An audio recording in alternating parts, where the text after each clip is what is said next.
Gerakan peduli daring bagi anak-anak agar tetap bisa belajar secara online yang dilakukan oleh para pengurus DKM Nurul Hikmah dengan menyediakan sarana komputer berjaringan internet secara gratis mendapat dukungan penuh dari pemerintah Desa Ciapus, Kecamatan Ciomas, Kabupaten Bogor. Untuk tetap bisa menyediakan sarana komputer berjaringan secara gratis ini, rencananya pemerintah Desa Ciapus akan meminta bantuan donatur kepada sejumlah pihak dermawan untuk disumbangkan kepada DKM Nurul Hikmah dan membiayai ongkos pembayaran iuran internetnya. Salah satu pengurus di Nurul Hikmah itu, mereka dengan adanya COVID ini merasa peduli dengan anak-anak yang selama ini mungkin kekurangan kuota ataupun jaringan internet yang kurang.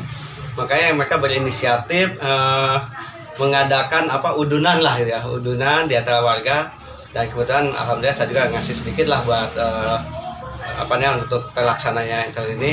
Nah, ini ada beberapa bantuan yang memang cukup signifikan itu dari Rumah Quran Najka, kemudian dari Sahabat Subuh, dan dari udunan yang tadi. Dengan adanya gerakan peduli daring ini, pemerintah Desa Ciapus menilai DKM Nurul Hikmah telah menjadi salah satu pihak yang turut serta mencerdaskan anak bangsa.